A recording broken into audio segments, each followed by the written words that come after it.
एक बार मृत्यु के देवता ने अपने एक दूत को धरती पर भेजा। एक स्त्री मर गई थी, उसकी आत्मा को लाना था। देवदूत आया, लेकिन वह वहां की स्थिति को देखकर दुविधा में पड़ गया। उसने देखा कि तीन छोटी छोटी बच्चियां उस स्त्री की लाश के पास पड़ी हुई हैं। एक अभी भी उस मृत स्त्री के स्तन से लगी हुई है, दूसरी बिलख बिलख कर रो रही है और तीसरी रोते रोते सो गई है। उसके आंसू उसकी आंखों के पास ही सूख गए हैं। तीन छोटी जुड़वा बच्चियां, मां मर चुकी है, परिवार में और कोई है नहीं, पिता पहले ही मर चुका है। इनका क्या होगा? कौन इन्हें संभालेगा? यह सोचकर देवदूत को बहुत दुख हुआ।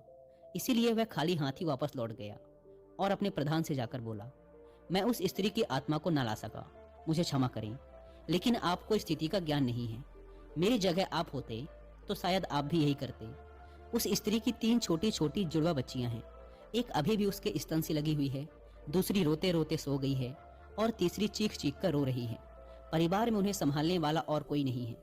ऐसी स्थिति को देखकर मेरा दिल उस स्त्री को ना ला सका। क्या ऐसा नहीं हो सकता कि उस स्त्री को कुछ समय और दे दिया जाए ताकि बच्चियां थोड़ी और बड़ी हो जाएं? यह सब सुनकर मृत्यु का देवता जोर से हंसा और बोला, तो तू ज्यादा समझदार हो गया है। उस परमात्मा से भी जिसकी मर्जी से जीवन मिलता है और जिसकी मर्जी से मृत्यु। तूने पाप तो बहुत बड़ा किया है और इसकी तुझे सजा मिलेगी, और सजा यह है कि तुझे पृथ्वी पर फेंक दिया जाएगा और तू तब तक वापस नहीं आ सकता जब तक तू अपनी इस मूर्खता पर 3 बार हंस नहीं लेगा। देवदूत राजी हो गया इस सजा को भोगने के लिए। उसे पूरा भरोसा था कि सही तो मैं ही हूं, फिर हंसने का मौका ही क्यों आएगा। देवदूत को जमीन पर फेंक दिया गया। ठंड का मौसम था। वह एक सड़क के किनारे नग्न अवस्था में पड़ा हुआ था। उसी समय एक चमार वहां से गुजरा। वह कुछ पैसों की व्यवस्था करके ठंड के मौसम में अपने बच्चों के लिए गर्म कपड़े और कंबल लेने बाजार जा रहा था। रास्ते में उसने एक नग्न व्यक्ति को ठंड में ठिठुरते देखा तो उसे उस व्यक्ति पर दया आ गई। उसने अपने बच्चों के लिए गर्म कपड़े और कंबल लेने के बजाय उस नग्न देवदूत के लिए कपड़े और कंबल खरीद लिए। उस नग्न व्यक्ति ने कहा, मेरा कोई घर परिवार नहीं है और ना ही रहने की व्यवस्था है। इस भयानक ठंड में मैं क्या करूंगा? चमार ने कहा, तू चिंता मत कर, तू मेरे साथ मेरे घर में रहना, लेकिन ध्यान रखना, मैं अपने बच्चों और पत्नी के कपड़ों के लिए जो पैसे लाया था उससे मैंने तेरे लिए कंबल और कपड़े खरीद लिए हैं, और अब तुझे घर भी ले जा रहा हूँ। इसीलिए मेरी पत्नी गुस्सा जरूर होगी और शायद भला बुरा भी कहेगी, लेकिन तू परेशान मत होना, कुछ दिनों में सब कुछ ठीक हो जाएगा। उस देवदूत को लेकर चमार घर पहुंचा। अब ना तो चमार को पता था कि जिसे वो ले जा रहा है वो देवदूत है, और ना ही पत्नी को पता था कि जो आया है वो देवदूत है, जिसके आते ही घर में खुशियों की बाढ़ आ जाएगी। जैसे ही चमार देवदूत को लेकर घर पहुंचा और पत्नी को सारी घटना बताई, पत्नी तो गुस्से से आग बबूला हो गई। वह चमार पर बरस पड़ी। बहुत भला बुरा कहा उसने, बहुत चीखी चिल्लाई। उस दिन देवदूत पहली बार हंसा। चमार ने पूछा, क्या बात है, हंसते क्यों हो? देवदूत ने कहा, जब मैं 3 बार हंस लूंगा तो हंसने का कारण भी बता दूंगा। देवदूत पहली बार हंसा क्योंकि उसे लगा कि चमार की पत्नी ये नहीं देख पा रही कि घर में देवदूत आया है, जिसके आते ही घर में हजारों हजार खुशियों के द्वार खुल जाएंगे। लेकिन उसकी भी गलती ना थी। व्यक्ति देख ही कितनी दूर तक सकता है। वह तो बस इतना ही देख पा रही थी कि बच्चों के कपड़े और कंबल चले गए। जो खो गया उसे तो वो देख पा रही थी, लेकिन जो मिला है उसे वो ना देख सकी। तो देवदूत हंसा।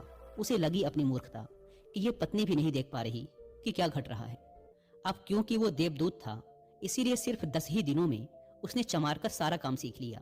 वह जूते बनाने लगा और सिर्फ कुछ ही महीनों में उसके जूते इतने बिके कि चमार अमीर हो गया।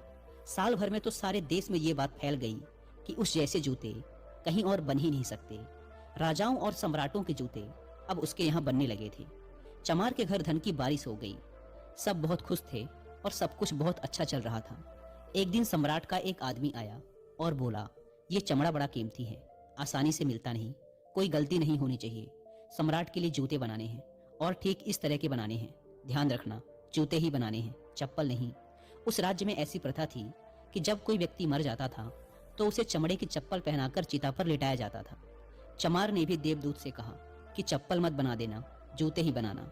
सम्राट का स्पष्ट आदेश है, और ध्यान रखना, चमड़ा सिर्फ इतना ही है, कोई गलती मत करना, वरना बड़ी मुसीबत में फंस सकते हैं। सम्राट का काम है। इतना कहने के बाद भी देवदूत ने उस चमड़े से चप्पल ही बनाई। जब चमार ने देखा कि देवदूत ने जूते की जगह चप्पल बनाई है तो वह आग बबूला हो गया। वह गुस्से में इतना पागल हो गया कि डंडा लेकर देवदूत को मारने दौड़ा। उसने कहा, तुझे बार बार समझाया था कि जूते ही बनाना, लेकिन तूने चप्पल बना दी।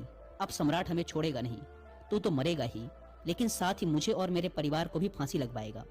इतना सुनते ही देवदूत खिलखिलाकर हंस पड़ा। उसी समय पीछे से दौड़ता हाँफता सम्राट का आदमी आया और बोला, जूते मत बनाना, चप्पल ही बनाना, क्योंकि सम्राट की मौत हो गई है। इतना सुनते ही चमार के हाथ से डंडा छूटकर नीचे गिर पड़ा। उसने देवदूत के पैर पकड़ लिए और कहा, मुझे माफ कर दो, मैंने तुझे मारा, मुझसे बहुत बड़ी भूल हो गई। देवदूत ने कहा, कोई बात नहीं, मैं अपनी सजा भुगत रहा हूँ। चमार ने कहा, कौन सी सजा, और तुम हंस क्यों रहे हो? देवदूत ने कहा, जब 3 बार हंस लूंगा तो सब कुछ बता दूंगा। भविष्य अज्ञात है और सिवाय उस परमात्मा के किसी को नहीं पता कि आगे क्या होगा, और इंसान तो वैसे भी अपने अतीत के अनुभवों के अनुसार निर्णय लेता है। सम्राट जिंदा था तो जूते चाहिए थे, और मर गया तो चप्पल। देवदूत दोबारा हंसा, यह सोचकर कि भविष्य हमें ज्ञात नहीं और हम आकांक्षाएं करते रहते हैं, अनुमान लगाते हैं, जो कि पूरी तरह व्यर्थ है। हम इच्छा करते हैं कि यह घटेगा, लेकिन वो कभी नहीं घटता, क्योंकि कुछ और ही घटना तय है। हमारी नीति बिना हमसे पूछे चलती है, लेकिन हम बेवजह हो हल्ला मचाए रहते हैं। चाहिए चप्पल, लेकिन जूते बनवाते हैं। मरने का समय नजदीक आ रहा है, लेकिन हम जिंदगी का आयोजन करते हैं। तो देवदूत को लगा कि मुझे क्या पता कि उन लड़कियों का भविष्य क्या होगा, मैं बेवजह ही बीच में पड़ा। यही सब सोचकर अपनी मूर्खता पर आज देवदूत खिलखिलाकर हंसा था। इसी प्रकार कुछ बरसों बाद एक तीसरी घटना घटी। देवदूत चमार की दुकान पर बैठा जूते बना रहा था। तभी वहां 3 जवान लड़कियां एक बूढ़ी औरत के साथ आईं। उन तीनों की शादी होने वाली थी, तो वो अपने लिए जूते का नाप देने आई थी। देवदूत उन्हें देखते ही पहचान गया कि ये वही तीनों लड़कियां हैं जिन्हें वो उनकी मृत मां के पास छोड़कर आया था, जिनके कारण आज वो ये सजा भुगत रहा है। वो तीनों देखने में स्वस्थ थी, सुंदर थी, और उन्हें देखकर लग रहा था जैसे वो किसी बड़े घराने में पली बढ़ी हों।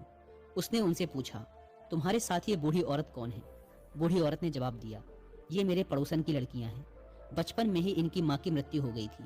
बेचारी बहुत गरीब थी, उसके पास खाने को भी ना था। उसके स्तनों में इनको पिलाने के लिए दूध भी ना था। वो इन्हें दूध पिलाते पिलाते ही मर गई। मेरी कोई संतान ना थी, इसीलिए मैंने इन्हें अपने बच्चों के रूप में अपना लिया, और अब इनका सम्राट के खानदान में विवाह होने जा रहा है।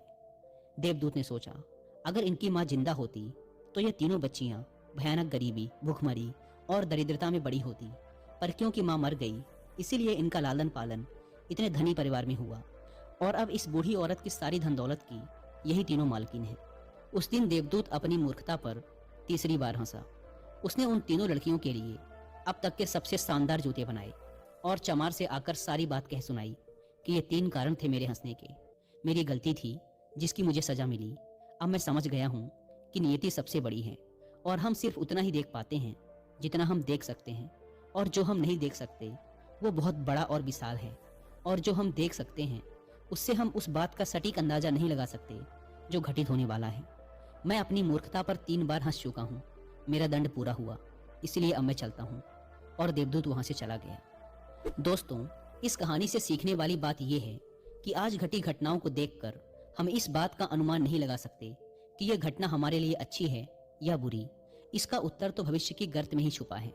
इसलिए हर घटना पर अच्छी या बुरी की प्रतिक्रिया देना व्यर्थ है। हमें बस जो हो रहा है उसका साक्षी बनने का प्रयास करना चाहिए। गौतम बुद्ध भी अपने उपदेशों में यही कहते हैं कि ना तो अतीत के लिए पश्चाताप करो और ना ही भविष्य की चिंता। बस आज में जियो, इस पल में जियो, और इसी के साथ एक हो जाओ। बस यही एकमात्र तरीका है खुद को उन सभी चिंताओं से मुक्त रखने का जिनका परिणाम तुम्हारे बस में है ही नहीं।